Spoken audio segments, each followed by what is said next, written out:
Okay. तो आज के लेक्चर के अंदर हम पढ़ने वाले हैं कि जो भी हमने इंसर्ट अपडेट डिलीट किया है, ठीक है, तो सिर्फ दो फील्ड के साथ ही हमने इंसर्ट अपडेट डिलीट किया है। तो हम आगे बढ़ने वाले हैं कि gender, check box, select box, ठीक है, तो उन सब के साथ हम कैसे इंसर्ट अपडेट डिलीट कर सकते हैं, ठीक है। तो आज के लेक्चर के अंदर हम क्या पढ़ने वाले हैं कि जो भी हमने चीज इंसर्ट अपडेट डिलीट बना तो ली है, अब हमें क्या करना है, सिर्फ उसके अंदर इम्प्लीमेंट ही करना है। इम्प्लीमेंट मत करना है मतलब जो भी हमने फॉर्म किया है उसको मॉडिफाई करना है, ठीक है, मतलब उसके अंदर दो बहुत सारी फील्डें ऐड करनी है, ठीक है। तो स्टार्ट करते हैं हम पहले जेंडर से, ठीक है। तो जेंडर हम किस तरीके से ले सकते हैं और उसके अंदर डेटा हम कैसे फिलअप करवा सकते हैं, ठीक है। तो यहाँ पे फॉर्म के अंदर पहले तो मुझे फॉर्म के अंदर एक फील्ड सेटअप करनी पड़ेगी जेंडर की। तो मैं यहाँ से ऊपर से एक टी आर, यहाँ से मैं टी आर कॉपी नहीं कर रहा हूँ, लिख रहा हूँ, ठीक है, ताकि आपको समझ में आए। फिर यहाँ पे मैं एक टीडी ले रहा हूँ जिसके अंदर मैं दे रहा हूँ एंटर सिलेक्ट जेंडर, ठीक है, ऐसे मैं दे रहा हूँ सिलेक्ट जेंडर। और यहाँ पे मैं दे रहा हूँ इनपुट टाइप में रेडियो, क्या देना है आपको, रेडियो देना है। उसके अंदर नेम आपको देना है जेंडर, जो आप फील्ड डाल सकते हो, ठीक है। फिर देखो उसके अंदर यहाँ पे मैं ऐसे लिख तो रहा हूँ, फिर अब इसके अंदर किसी भी तरीके की वैल्यू नहीं आ रही है। देखो ये बटन आपने बना तो दिया, रेडियो बटन तो बना दिया, तो किस तरीके का बनेगा वो। तो जैसे मैं यहाँ पे रिफ्रेश करूंगा तो देखो यहाँ पे क्लिक हो रहा है, सब कुछ हो रहा है, पर ये किस तरीके का, उसका नाम क्या है एग्जैक्टली। तो मुझे उसके बाहर की जाए जो हमने इनपुट टाइप उसका बनाया, उसके बाहर की साइड मुझे उसका नाम देना पड़ता है। भाई मेल है ये, किस तरीके का ये है, मेल है, ठीक है। जैसे मैं रिफ्रेश करूंगा तो देखो मेल मिल गया मुझे। उसके बाद वापस मुझे चाहिए एक नया रेडियो बटन, क्योंकि फीमेल के लिए मुझे दूसरा चाहिए। तो मैं इसको एंटर दे रहा हूँ उसी कॉलम के अंदर, ठीक है, उसी कॉलम के अंदर ही आपको चेंजेस करना है। तो मैं यहाँ पे दे रहा हूँ इनपुट टाइप और उसके अंदर वापस में उसका टाइप रेडियो लिख रहा हूँ और उसका नेम में देखो यहाँ पे क्या लिख रहा हूँ, जेंडर। वापस जब भी आप जेंडर यूज करोगे तो उसका नाम आपको सेम ही देना पड़ेगा, क्योंकि दोनों में से कोई एक ही सिलेक्ट आपको करना होता है। एक साथ दोनों आप सिलेक्ट कभी करवा नहीं सकते। जैसे मेल पे क्लिक करेंगे तो मेल हो जाएगा, फीमेल पे क्लिक करोगे तो फीमेल हो जाएगा, ठीक है। तो ऐसे मतलब दोनों में से कोई एक रेडियो बटन आप सिलेक्ट करवा सकते हो, एक वैल्यू सिलेक्ट करो। अगर आपने यहाँ पे नाम दे दिया, देखो यहाँ पे क्या दे रहा है मैं कि जेंडर 1 और यहाँ पे जेंडर, तो दोनों का नाम अलग अलग हो गया, ठीक है। तो यहाँ पे क्या हो जाएगा, मेल और फीमेल दोनों एक साथ सिलेक्ट होगा। क्या होगा, दोनों एक साथ सिलेक्ट हो रहा है। तो मुझे क्या करना है कि किसी दोनों में से एक ही को सिलेक्ट करना है, तो दोनों का नाम आपको क्या रखना पड़ेगा, जेंडर। ये आप सिर्फ रेडियो बटन के साथ ही यूज कर सकते हो, ऐसी फंक्शनलिटी, ठीक है। तो ये चीज थी यहाँ पे। तो आपको यहाँ पे जो फिर उसके बाद क्या आता है कि जैसे ही आप उस किसी भी फील्ड को सिलेक्ट कर रहे हो तो उसकी वैल्यू भी, क्योंकि यहाँ पे आप किसी भी तरीके की वैल्यू ऐड नहीं करवा सकते क्योंकि कुछ लिखना तो है नहीं, ठीक है। तो उसके अंदर जो रेडियो बटन आपने दिया है उसी के अंदर आपके उसकी वैल्यू देनी पड़ेगी, जैसे आपने यहाँ पे दी है। तो मैं यहाँ पे क्या दे रहा हूँ, वैल्यू मेल के अंदर मेल और फीमेल के अंदर फीमेल दे रहा हूँ, ठीक है। तो यहाँ पे मैं दे रहा हूँ वैल्यू के अंदर फीमेल, ठीक है। तो ऐसे होगी। तो मेल जब सिलेक्ट करूंगा तो उसकी वैल्यू क्या सिलेक्ट होके जाएगी, मेल जाएगी, और फीमेल सिलेक्ट करूंगा तो उसकी वैल्यू फीमेल सिलेक्ट होके जाएगी। तो जैसे मैं सबमिट करूंगा तो वापस हमारा डेटा नेम, फोन और जेंडर के साथ तीनों के तीनों डेटा सिलेक्ट हो जाएगा। तो यहाँ पे हमने नाम क्या दिया है, जेंडर ना। तो यहाँ पे मुझे सिर्फ क्या करना है कि dollar gender equal to dollar underscore post, और यहाँ पे मुझे फील्ड का नाम देना है जेंडर, ठीक है। इतना ही आपको चेंजेस करना है और कोई चेंजेस आपको करना नहीं है। तो यहाँ पे मैंने जो तीन चीजें जेंडर भी सिलेक्ट करवाई थी उसकी वैल्यू यहाँ पे मुझे मिल जाएगी। जो भी आपने सिलेक्ट की होगी वही आपको मिलेगी, उससे अलावा दूसरी नहीं मिलेगी आपको। फिर मुझे उसको इंसर्ट करवाना है, तो स्टूडेंट वाले टेबल के अंदर मेरे पास जेंडर नाम की फील्ड भी तो होनी चाहिए ना, कॉलम भी तो होनी चाहिए। तो पहले मैं क्या कर रहा हूँ कि हमारे जो डेटाबेस के अंदर जो स्टूडेंट नाम का टेबल है उसके अंदर मैं एक फील्ड बनानी है तो स्ट्रक्चर में जाऊंगा, यहाँ पे दे रहा है भाई एक फील्ड ऐड करो, कहाँ पे ऐड करनी है, तो फोन के बाद, तो मैं यहाँ पे सिलेक्ट कर रहा हूँ फोन के बाद में। जैसे ही गो दूंगा तो मुझे कौन सी फील्ड कैरी करवानी है, कौन सा डेटा टाइप, कितनी लेंथ वो देनी पड़ेगी। तो यहाँ पे मैं दे रहा हूँ जेंडर, उसके अंदर वेर का, क्योंकि नाम ही आने वाला है, उसके अंदर फिक्स नाम आ जाएगी, इतने ही लेंथ का आएगा। तो मैक्सिमम मत 10 दे रहा हूँ, 10 से तो ज्यादा आ ही नहीं, 6 ही आ रहा है ज्यादातर। तो जैसे ही मैं सेव करूंगा तो हमारी यहाँ पे कॉलम बन गई होगी, कॉलम के अंदर किसी भी तरीके का डेटा नहीं है क्योंकि अभी हमने बनाई है। ठीक है, अब हम कहाँ पे चले जाएंगे, हमारे कोडिंग के अंदर। फिर यहाँ पे मुझे एक फील्ड ऐड करनी पड़ेगी। अभी हम देखो अपडेट में चेंज नहीं करें, जेंडर में ही करें, तो फ्लो वाइज चलना है आपको, फ्लो में चलना है। पहले क्या होता है, डेटा इंसर्ट होता है तो डायरेक्टली यहाँ पे आता है, तो उस फील्ड का नाम यहाँ पे आपको देना है। ठीक है, तो यहाँ पे आपको क्या देना पड़ेगा कि सिंगल कोट के अंदर जो आपने यहाँ पे नाम दिया है वही नाम आपको यहाँ पे देना है। ठीक है, तो यहाँ पे जो वैल्यू आपने सिलेक्ट की होगी वो वैल्यू आपकी डेटाबेस के टेबल के अंदर स्टोर हो जाएगी। तो ये पहला स्टेप था इंसर्ट करने के लिए। हम देखते हैं इंसर्ट हो रहा है कि नहीं हो रहा। ठीक है, तो जैसे मैं यहाँ पे सेव कर रहा हूँ तो मैं यहाँ पे फीमेल का नाम दे रहा हूँ, यहाँ पे समथिंग काजल दे रहा हूँ, उसका फोन नंबर दे रहा हूँ यहाँ पे, और यहाँ पे मैं फीमेल सिलेक्ट करा हूँ। जैसे ही सबमिट दूंगा तो डेटा इंसर्ट हो गया। तो अभी मैंने व्यू के अंदर कुछ भी चेंजेस नहीं किया, तो यहाँ पे आपको नहीं दिखाएगा। कहाँ पे दिखाएगा, डेटाबेस के अंदर ब्राउज करना होगा और यहाँ पे डेटा आ गया कि नहीं आया उसको आपको देखना है। आ गया, फिर उसके बाद फीमेल भी चेक, मेल भी चेक करवा लोगे, दोनों डेटा आपको चेक करवाने। तो मैं यहाँ पे दे रहा हूँ केवल, केवल के अंदर यहाँ पे नाम दे रहा हूँ और मेल सिलेक्ट कर रहा हूँ। ठीक है, जैसे ही सबमिट दूंगा तो वापस डेटाबेस के अंदर जाके देखना है कि मेल डेटा स्टोर हो रहा है कि नहीं हो रहा है।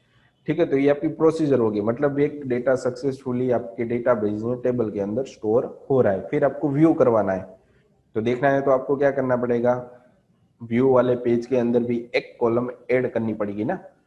तो व्यू के अंदर चले जाएंगे और यहाँ पे मैं क्या कर रहा हूँ कि एक कॉलम ले रहा हूँ, कौन सी, तो कभी जेंडर की। तो यहाँ पर भी मुझे सेम टू सेम इस कॉलम के अंदर सिर्फ मुझे फील्ड का नाम ही चेंज करना है और कुछ करना नहीं है। ठीक है, सेव मैंने किया। जैसे मैं सेव करूंगा तो मुझे व्यू वाले पेज के अंदर जेंडर दिखनी चालू हो जाएगी। ठीक है, बाकी ऊपर की जो फील्ड है वो मुझे नहीं चाहिए, तो मैं वहां से डिलीट करता हूँ। ठीक है, तो इतना तो आ गया। आप जैसे ही डिलीट कर रहे हो तो डिलीट भी अपने आप ही हो रहा है, उसके अंदर आपको कुछ चीज और कुछ करना नहीं है। ठीक है, अब एडिट रहा क्या, एडिट। तो जैसे मैं एडिट कर रहा हूँ तो नेम और फोन नंबर फिलअप होके आ रहा है, पर जो जेंडर है वो फिलअप होके नहीं आ रहा। मेल होगा तो मेल आना चाहिए, फीमेल होगा तो फीमेल सिलेक्ट होके आना चाहिए। तो उसके लिए क्या करना है कि जैसे ही आप एडिट पे क्लिक कर रहे हो तो आपको देखो वैल्यू तो मिल ही रही हो, तो जेंडर भी मिल रही होगी ना, आपको नाम मिल रहा है, फोन नंबर मिल रहा है, तो आपको जेंडर भी मिल रही होगी वहां से डेटा के फॉर्म में। तो आपको क्या करना है, वहां पे जो भी आपका फॉर्म है उसके अंदर जो आपका जेंडर है उसके अंदर चेक करवानी है। अब देखो इसके अंदर वैल्यू टैग था इसलिए आपने वहां पे पीएचपी के अंदर डाल दिया ओनली, तो यहाँ पे आप चेंज नहीं कर सकते। तो यहाँ पे एक ऑप्शन आता है बाहर की साइड, आपको उसको टिक करवाना है, तो चेक्ड का ऑप्शन आता है।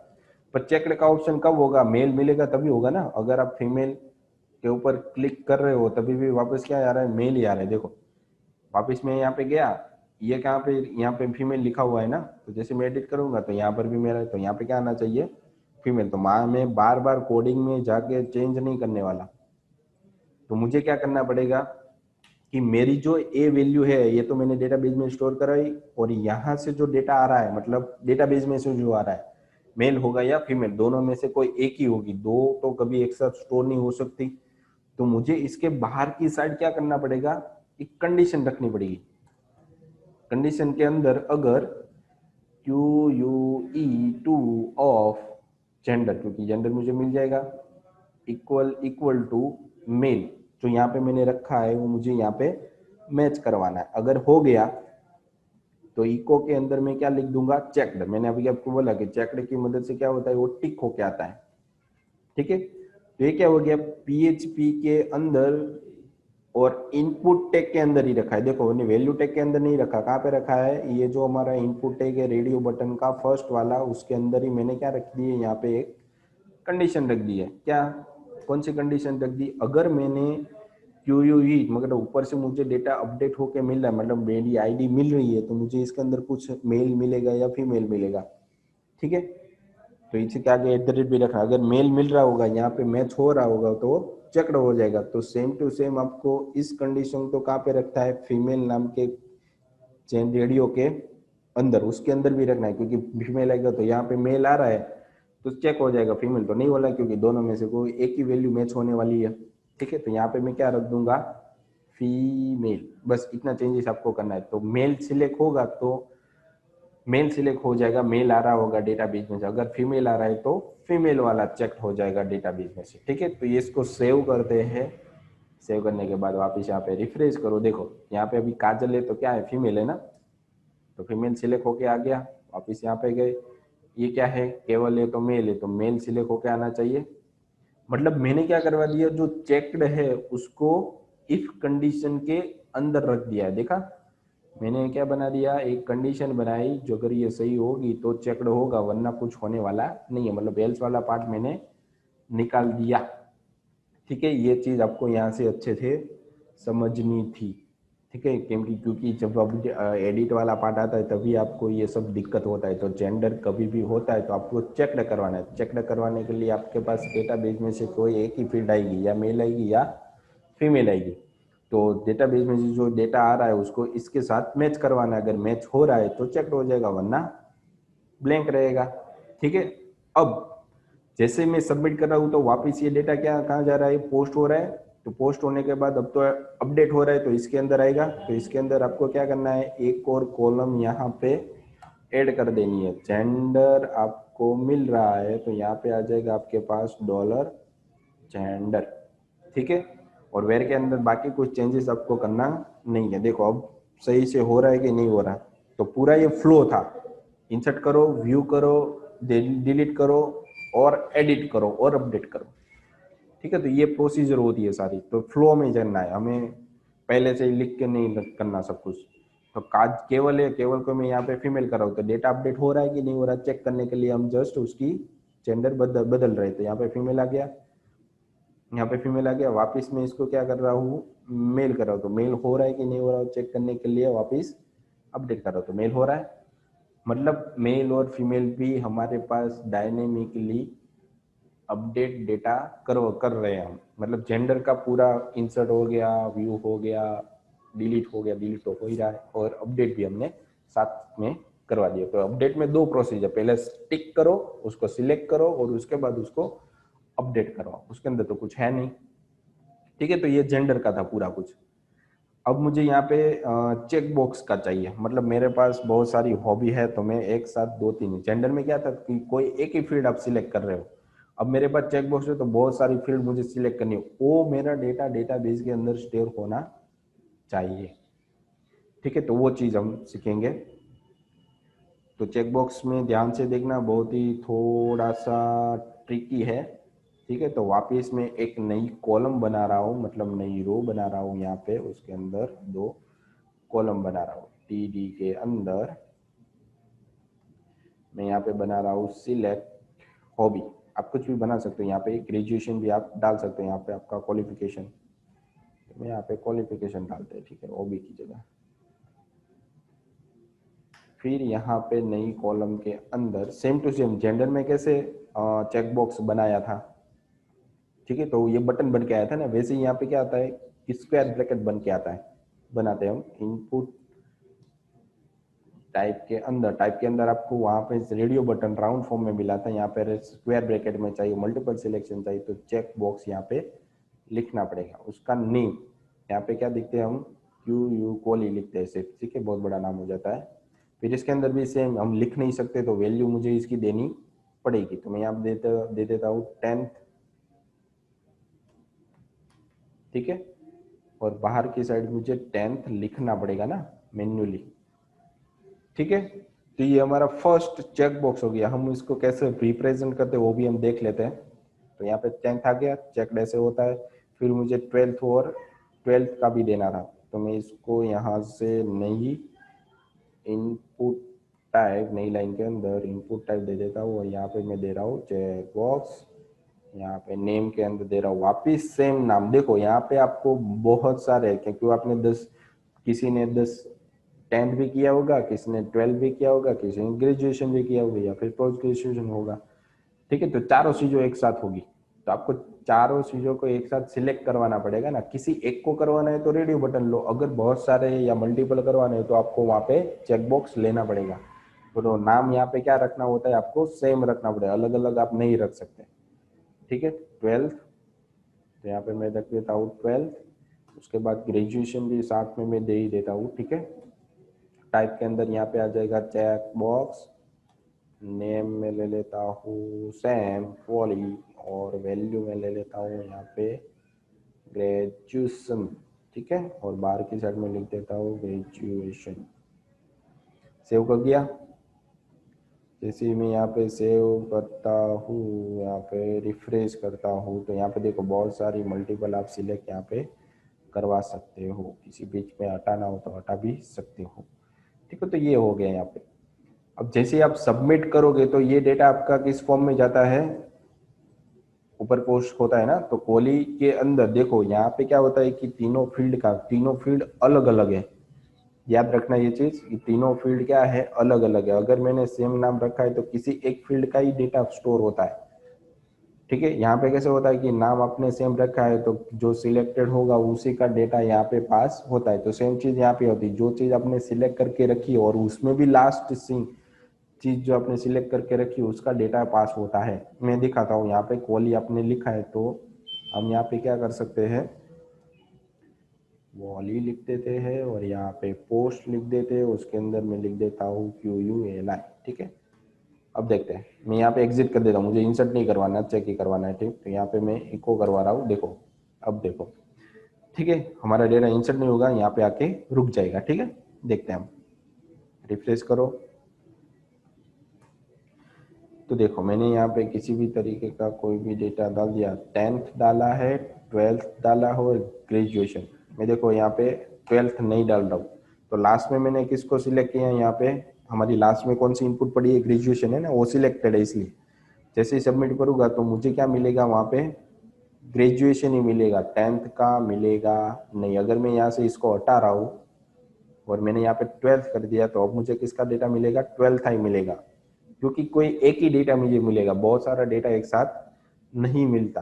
तो मुझे एक साथ बहुत सारा डेटा चाहिए, तो हमने एरे पढ़ा था ना, सो सेम HTML के अंदर भी हम यहाँ पे एरे बना सकते हैं।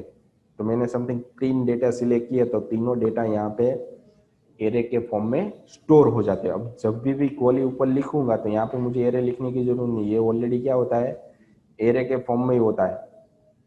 तो एरे के फॉर्म में डेटा आएगा तो मुझे डेटा स्टोर करवाना है, तो देखना है, तो यहाँ पे इको नहीं करवा सकता क्योंकि वो मुझे एरर दे देगा। तो यहाँ पे भी देखते हैं भाई डेटा मुझे एरे के फॉर्म में मिल रहा है कि नहीं मिल रहा। तो सेव करो, सेव करने के बाद वापस यहाँ पे जाओ और रिफ्रेश करो, वापस डेटा डालो।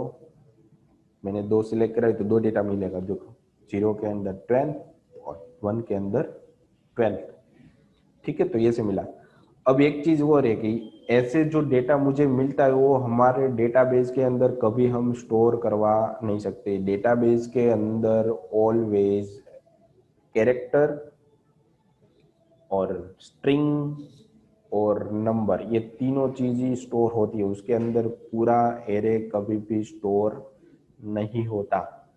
तो आपको एरे को स्ट्रिंग में कन्वर्ट करना पड़ेगा, किसमें, एरे को स्ट्रिंग में कन्वर्ट करना पड़ेगा। तो एरे को स्ट्रिंग में कन्वर्ट करने के लिए हम क्या यूज करते हैं, यहाँ पे हमने जब भी स्ट्रिंग के फंक्शन पढ़े थे, इंप्लोड, एक्सप्लोड, ठीक है, array length, count, size of, तो सारी चीजें हमने पढ़ी थी। तो यहाँ पे वही चीज यूज होने वाली, उसी फंक्शन का हम डायरेक्टली यूज, बहुत ज्यादा यूज होता है, इसलिए आपको इसको प्रैक्टिस बहुत जरूरी है।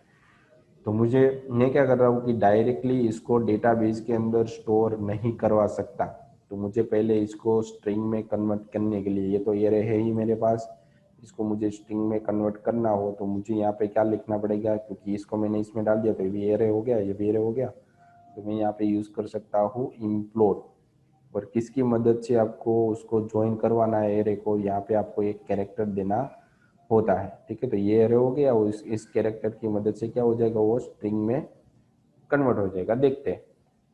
ठीक है, ये मैं आपको एज ए एग्जांपल दिखा रहा हूँ कैसे आपको देखना है। तो कंट्रोल आर करोगे तो आपको देखो 10th कॉमा 12th आ गया ना। आप तीन चीजें एक साथ सिलेक्ट करवा रहे हो तो आपको 10th comma 12th comma graduation ऐसे दिखेगा, देखा। मतलब ये स्ट्रिंग है तो अब इजीली डेटाबेस के अंदर वो स्टोर हो सकता है, ठीक है। तो ये चीज थी इसके अंदर।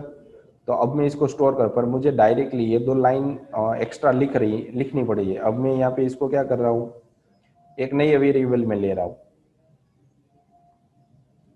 तो मैंने क्या किया कि एक की चीज को लिखने की ये दो लाइन का बनाया। पहले तो मैंने जो नीचे से एरे के फॉर्म में डेटा आ रहा था उसको मैंने एक वेरिएबल में लिया, फिर उस वेरिएबल को मैंने स्ट्रिंग फॉर्मेट में इंप्लोड की मदद से कन्वर्ट किया और दूसरे वेरिएबल में स्टोर करवा लिया। तो मेरे दो हो गए ना। इसके साइड में मुझे एक ही लाइन में इन दोनों को लिखना है तो मैं ऐसे भी लिख सकता हूँ, देखो डायरेक्ट क्वोली, और यहाँ पे डायरेक्टली क्या लिख देता हूँ, इम्प्लोड, यहाँ पे कॉमा, और जो भी डेटा मुझे मिल रहा है कहाँ पे मिल रहा है, पोस्ट के अंदर ही मिल रहा है ना। तो मैं पोस्ट एरे ही है तो एरे को डायरेक्टली यहाँ पे ज्वाइन कर देता हूँ, ठीक है। तो ये क्या हो गया कि डायरेक्टली एरे भी मिल गया, एरे को डायरेक्टली कन्वर्ट भी कर दिया स्ट्रिंग के अंदर। तो मुझे ये दो लाइन लिखने की जरूरत नहीं। आप ऐसे भी करवा सकते हो, अच्छे से समझना हो तो आप ये कर सकते हैं। अगर आपको अच्छे से समझ में आ गया है तो आप इस लाइन का भी डायरेक्टली यूज कर सकते हो। पर एक चीज याद रखना, जब भी आप इस चीज को यूज कर रहे हो तो स्ट्रिंग आपकी ये है, जब भी आप डेटाबेस के अंदर स्टोर करवाओ तो आपको इस फील्ड का यूज करना है। आपको समझ में आ गया, फिर आपको स्ट्रिंग फॉर्मेट में डेटा भी मिल रहा है तो आप डायरेक्टली इसको भी यूज कर सकते हैं। मतलब क्या हो गया कि जो लास्ट में स्ट्रिंग में कन्वर्ट हो रहा है, इंक्लूड हो रहा है, उसी को आपको डेटाबेस में स्टोर करना है। और यहाँ पे तो आपको क्या मिल रहा है, एरे के फॉर्म में डेटा। तो एरे कभी डेटाबेस में फील्ड में स्टोर नहीं होता, तो आपको डेटा कभी भी स्टोर नहीं करेगा, एरर दे देगा वहाँ पे, ठीक है। तो ये चीज़ आपको याद रखनी है, ठीक है। तो अब मैं क्या कर रहा हूँ कि मैं इजी तरीके से ही कर रहा हूँ क्योंकि मुझे तो समझ में आ गई है, आपको भी समझ में आ गया होगा, ठीक है। तो मैं इसको क्वाली को, तो मुझे डेटाबेस में एक फील्ड भी बनानी पड़ेगी, क्वालिफिकेशन, ठीक है, सही से स्पेलिंग देना, ठीक है, गलती ना हो। और कॉमा करने के बाद यहाँ पे आपको दे देना है $QUALI क्योंकि इसमें अंदर स्ट्रिंग था। तो हमें मुझे क्या करना पड़ेगा, हमारे डेटाबेस में जाना पड़ेगा, वहाँ पे मुझे क्वालिफिकेशन नाम की एक एक्स्ट्रा फील्ड बनाने पड़ेगी। वहाँ पे स्ट्रक्चर में जाते हैं, स्ट्रक्चर में जाने के बाद यहाँ पे 1 दे दिया, यहाँ पे जेंडर के बाद मुझे बनाना है, फिर सिलेक्ट हो गया, यहाँ पे मैं दे देता हूँ क्वालिफिकेशन, ठीक है, ताकि आपकी गलती ना हो। यहाँ पे वेर कैर है तो तीनों को मिला के मैक्सिमम 50 कैरेक्टर आ सकते हैं, ठीक है। तो 50 दे दिया, सेव कर दिया, तो हमारी फील्ड सक्सेसफुली हो गई। तो यहाँ पे ब्लैंक आएगा ना कुछ, क्योंकि अभी हमने उसको बनाया है। तो बैक गए, रिफ्रेश किया, न्यू से मैं डेटा डालता हूँ, ब्रजेश, फ़ोन नंबर डाल दिया, मेल, 10, 12 और ग्रेजुएशन, ठीक है। जैसे ही सबमिट करूंगा तो डेटा सक्सेसफुली मैसेज आ गया, मतलब यहाँ पे डेटा स्टोर हो गया होगा, देखो मिल गया। अगर मैं किसी दो फील्ड की स्टोर करवा रहा हूँ, समथिंग मैं यहाँ पे डाल रहा हूँ विराज, नंबर उसका, मेल, 10 और 12, दो ही चीज़ें उसने की है। जैसे ही सबमिट करूंगा तो उसका दो ही फील्ड यहाँ पे स्टोर होनी चाहिए आगे स्ट्रिंग फॉर्मेट में, ठीक है। तो ऐसे होता है। और आप कभी भी भूल गए कि मुझे इंप्लोड करना है, स्ट्रिंग में कन्वर्ट करवाना है, और आपने डायरेक्ट क्या कर दिया है, यहाँ पे कुछ लिखा बिखा नहीं है, ऐसे ही कर दिया है, इंप्लोड नहीं करवाया, ठीक है, ऐसे किया आपने। तो देखो अब कैसे होता है स्टोर। अभी अभी मैं आपको दिखा देता हूँ ताकि आपको पता चले कि भी डेटा कभी भी आता है इसके फॉर्म में तो किस तरीके से दिखता है। तो यहाँ पे मैं देखता हूँ कि रेशियो नंबर उसका, मेल, 10, 12 और ग्रेजुएशन।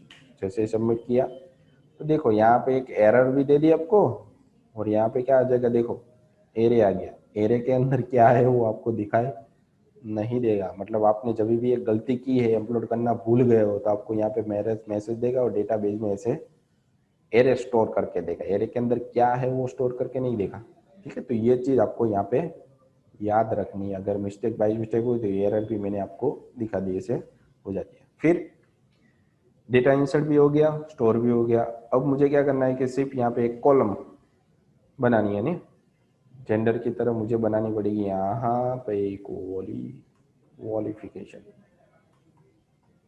तो सेम थिंग मुझे यहाँ पर भी बनानी पड़ेगी। यहाँ पे सिर्फ मुझे कॉलम का नाम और उसकी फील्ड बदलनी पड़ेगी, क्वालिफिकेशन। सेव किया। सेव करने के बाद वापस हम अपने ब्राउज़र में जा रहे हैं, रिफ्रेश करो इसको, शो में जाओ, देखा आ गया। तो इन दोनों को मैं यहाँ से हटा रहा हूँ, इसकी भी कोई ज़रूरत नहीं है। ठीक है, जैसे एडिट करूँगा डिलीट तो हो रहा है, उसकी कोई दिक्कत मुझे नहीं है। जैसे एडिट करूँगा तो जैसे कैसे मेल सिलेक्ट होके आ रहा है, वैसे ही मुझे चेकबॉक्स भी सिलेक्ट होके आनी चाहिए। क्या आने चाहिए? चेकबॉक्स भी सिलेक्ट होके आने चाहिए। तो अब क्या करना है? तो उसके लिए आपको क्या करना है कि डेटाबेस के अंदर जो स्ट्रिंग फॉर्मेट में डेटा पड़ा है, तो ये चीज़ आप समझना, अच्छे से समझना होता क्या है एक्चुअली। जैसे आप डिलीट एडिट पे क्लिक करें तो यहाँ पर 13 नंबर की आईडी आपको मिल रही है, तो आपका फंक्शन एक चलने वाला है। कहाँ पे? फॉर्म के अंदर ये आपका फंक्शन चल रहा है। ठीक है, तो इसके अंदर आपको सारा डेटा मिल जाएगा। तो आपको स्ट्रिंग फॉर्मेट में डेटा है, पर यहाँ पे तो 3 अलग अलग तरीके की फील्ड दी हुई है। क्या है? यहाँ पे 3 अलग अलग तरीके की फील्ड आपको दी हुई है। तो आपको क्या करना है? तो एक स्ट्रिंग है, तो स्ट्रिंग की मदद से आप कुछ भी चेक नहीं करवा सकते, उसके अंदर वो डेटा है कि नहीं है वो आप चेक करवा नहीं सकते। ठीक है, तो आपको क्या करना पड़ेगा, वापस जो भी आपको डेटा मिल रहा है उसको वापस इम्प्लोड से क्या किया था कि एरे में से स्ट्रिंग में कन्वर्ट किया, तो वापस स्ट्रिंग में से एरे में कन्वर्ट करो। 3 चीजें अलग अलग हो जाएगी ना आपके पास, 0 1 2 3 जितने भी डेटा आपने सिलेक्ट किए होंगे वो डेटा आपको यहाँ पे मिल जाएगा। तो मैं दिखाता हूँ आपको कैसे मिलता है वो चीज। तो मैंने यहाँ पे इसको ऑन किया और यहाँ पे क्या कर देता हूँ मैं, क्वालिफिकेशन। तो अभी मैं क्या कर रहा हूँ कि चेक कर रहा हूँ कि वो मिल रहा है कि नहीं मिल रहा। ठीक है, क्वालिफिकेशन यहाँ पे चले गए, रिफ्रेश करो तो यहाँ पे देखो 10 12 और ग्रेजुएट स्ट्रिंग फॉर्मेट में ही है। अभी अभी मुझे इसको क्या करना है, एरे में कन्वर्ट करना है। तो एरे में कन्वर्ट करने के लिए हम यहाँ पे जैसे इम्प्लोड का यूज किया था उसका उल्टा एक्सप्लोड का यूज करेंगे। किसकी मदद से हमने उसको ज्वाइन करवाया था? तो कॉमा की मदद से ज्वाइन करवाया था ना। तो कॉमा की मदद से ही हम उसको क्या करवाएंगे, अलग करेंगे। यहाँ पे आ जाएगा कॉमा और यहाँ पे बस। ठीक है, तो ये हमारी पूरी फंक्शन है। अच्छे से आपको देखना है तो मैं आपको थोड़ा अच्छे से दिखाता हूँ। पहले चेक कर लेते हैं, फिर उसके बाद अच्छे से दिखाता हूँ मैं आपको कि एरे में कन्वर्ट हो रहा है कि नहीं हो रहा है। देखो आ गया 0 1 2 3। अगर अब इसकी आप पोजीशन देखो, सही से देखना, 0 है तो 10th है वो 0 में आएगा, 12th है तो 1 में आएगा और ग्रेजुएशन है तो 2 में आएगा। अब देखो ये याद रखना पोजीशन। अब मैं एडिट पे क्लिक कर रहा हूँ, मैं क्रेन या रिकॉर्ड ऐड कर रहा हूँ, ह्यूमन। ठीक है, नंबर डाल दिया, यहाँ पे मेल डाल दिया और यहाँ पे मैं सिर्फ ग्रेजुएशन डाल रहा हूँ। क्या डाल रहा हूँ? सिर्फ ग्रेजुएशन। अब देखो जैसे मैं इस पे क्लिक कर रहा हूँ तो 0 के अंदर क्या मिला मुझे? ग्रेजुएशन। यहाँ पे मुझे ग्रेजुएशन कहाँ पे मिला? 2 नंबर पे मिला। मतलब इसकी पोजीशन भी फिक्स नहीं है हमारे पास, मतलब इसके पोजीशन के आधार पे भी हम उसको मैच नहीं करवा सकते। क्या हो गया? हम इसको मैच नहीं करवा सकते। तो पहले तो मुझे क्या करना है कि जो भी डेटा मुझे यहाँ पे मिला था उसको मैं एक वेरिएबल में स्टोर कर रहा हूँ। तो मतलब सही से आपको दिखा रहा हूँ कैसे आपको प्रिंट करवाना है। ठीक है, तो मैं यहाँ पे क्या कर रहा हूँ कि एक क्वालिफ नाम का वेरिएबल ले रहा हूँ और यहाँ पे $QUE2 के अंदर मैं यहाँ पे ले रहा हूँ क्वालिफिकेशन। ठीक है, और देखना हो तो आपको डेटा कहाँ पे मिलेगा, यहाँ पे QU1 के $QU $Q, ये क्या था? 1 था। ओके 1 था। तो अब देखो कैसे मिल रहा है आपको वो। अभी आपको स्ट्रिंग फॉर्मेट में ही मिलेगा ना। आपको क्या करना है, अभी उसको एरे में कन्वर्ट करना है। तो इसके आगे आपको लिखना पड़ेगा एक्सप्लोड। ठीक है, एक्सप्लोड किसकी मदद से आपको अलग करना है? एक्सप्लोड मतलब अलग करना। तो आपने ज्वाइन करने के लिए कॉमा यूज किया था ना, वैसे अलग करने के लिए वापस आप क्या यूज कर सकते हो? यहाँ पे कॉमा। मतलब कॉमा से वो पहला डेटा 0 के अंदर, 1 के अंदर, 2 के अंदर ट्रांसफर हो जाता है। देखो अब मैं जैसे ही रिफ्रेश करूंगा तो यहाँ पे 0 के अंदर 10, 1 के अंदर 12, 2 के अंदर ग्रेजुएशन, वापस यहाँ पे गए तो यहाँ पे एडिट पे क्लिक करूँगा तो ग्रेजुएशन 0 के अंदर आ जाएगा, मतलब एरे मुझे मिल गया। तो पहले आपको क्या बनाना है, जो भी आपकी स्ट्रिंग फॉर्मेट में डेटा है उसको एरे में कन्वर्ट करना है, ये चीज़ आपको याद रखनी है। और इसको मैंने क्या दे दिया, QU1 के अंदर, ठीक है। अब आपको क्या करना है कि जो भी आपकी फील्ड मिल रही है चेक बॉक्स की, जो भी आपकी चेक बॉक्स की वैल्यू मिल रही है, फील्ड बन रही है, उसके अंदर आपको जैसे जैसे आपने इसके अंदर चेक करवाया था कि मैच हो रहा है, पर इसके अंदर तो मैच तो नहीं हो रहा है एग्जैक्टली, तो आपको इसके अंदर एक फंक्शन अलग से आता है, इन अंडरस्कोर एरे। मतलब ये फंक्शन क्या करता है कि एरे के अंदर ये वैल्यू है कि नहीं चेक करता है। कौन सी वैल्यू, तो कि भाई 10th वाली जो वैल्यू है वो हमारे एरे के अंदर है कि नहीं, वो चेक करेगा। कौन सा एरे हमारा, जो हमने यहाँ पे एक्सप्लोर किया उस एरे के अंदर चेक करवाना है, क्योंकि वो डेटाबेस में से आ रहा है, ठीक है। तो इस एरे के अंदर होगा तो मुझे यहाँ पे क्या करना है, इको के अंदर चेक, अगर ये मिल रहा है तो चेक हो जाएगा, नहीं मिल रहा तो टिक होगा नहीं। देखते इसके अंदर ये वर्क करता है कि नहीं करता, ठीक है। अगर सही से वर्क कर रहा है तो हमें डेटा सही से मिल रहा है। देखो यहाँ पे मिल रहा है, यहाँ पे क्लिक करूंगा तो वापस मिल रहा है। इसके अंदर कुछ भी हमारे पास नहीं है तो क्या हो गया, चेक होके आएगा नहीं, ठीक है। तो सेम टू सेम हमें कहाँ पे रखना है वो चीज़, अब उसके नीचे वाले डेटा के अंदर। इसमें मैंने कॉपी किया, इसके अंदर नीचे चले गए, फिर इसके अंदर चले गए, ठीक है। तो यहाँ पे 10th की जगह आ जाएगा हमारे पास जो भी हमने यहाँ पे वैल्यू दी है 12th, तो यहाँ पे आ जाएगा 12th। यहाँ पे आ जाएगा हमारे पास ग्रेजुएशन, मतलब ये चेक करता है कि ग्रेजुएशन इस एरे के अंदर है कि नहीं।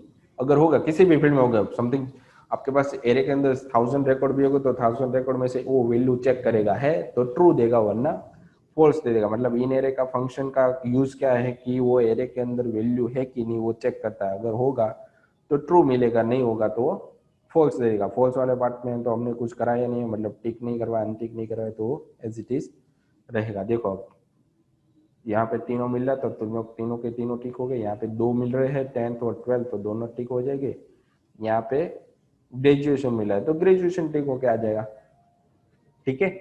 तो ऐसे हमारी चेकबॉक्स की फंक्शनलिटी वर्क कर रही है। तो इसके चेकबॉक्स को फंक्शनलिटी वर्क करने के लिए आपको 3 चीजें समझनी है, इम्प्लोड, एक्सप्लोड और इन अंडरस्कोर एरे। ये 3 चीज की मदद से ही आप हॉबी, मतलब जो चेक बॉक्स है उसको आप इंसर्ट अपडेट डिलीट करवा सकते हो। अगर आप में किसी में भी किसी को भी प्रॉब्लम हो चेक बॉक्स के अंदर, ठीक है, या फिर कोई भी एरर हो तो मुझे बता देना, ताकि आपको इजीली मैं आपको समझा सकूँ। क्योंकि ये चीज समझ में आ गई, ठीक है, तो बहुत अच्छे से आगे आपको फॉर्म के अंदर मजा आने वाला है, ठीक है। तो ये चीज़ थी इसके अंदर। अब जैसे ही मैं सबमिट करूंगा तो वापस क्या हो जाएगा, डेटा पोस्ट होगा। मुझे यहाँ पे कोर कुछ करना नहीं है क्योंकि यहाँ पे ऑलरेडी स्ट्रिंग फॉर्मेट में आ ही रहा है डेटा। मुझे यहाँ पे सेट क्या करना है, इस फील्ड का नाम देना है क्वालिफिकेशन और इक्वल टू करके यहाँ पे देना है सिर्फ क्यूअली, ठीक है, $QUALI, ठीक है। इतनी चीजें आपको यहाँ पे देनी है, ऑटोमेटिकली क्या हो जाएगा, यहाँ पे अपडेट हो जाएगा। देखो अब मैं क्या कर रहा हूँ, यहाँ पे मेरे पास 3 चीजें सिलेक्ट थी ना, तो मैंने यहाँ पे 10th और 12th निकाल दिया और ग्रेजुएशन कर रहा हूँ, तो वहाँ पे सिर्फ ग्रेजुएशन आना चाहिए, हो गया। सेम चीज़ यहाँ पे होनी चाहिए, मैंने यहाँ पे 10th और 12th दे रहा हूँ, ग्रेजुएशन निकाल रहा हूँ, तो ग्रेजुएशन निकल के वहाँ पे आ जाना चाहिए 10th और 12th, हो गया। तो ये चीज़ थी यहाँ पे ग्रेजुएशन। तो जैसे ही हमारा लेक्चर ख़त्म हो रहा है तो लेक्चर के रिगार्डिंग यहाँ पे आपको 3 क्वेश्चन दिए गए हैं जो आपको सबमिट करवाने रहेंगे आपके RNWIT एप्लीकेशन के अंदर, ठीक है। तो आज के लेक्चर के लिए इतना ही था, थैंक यू।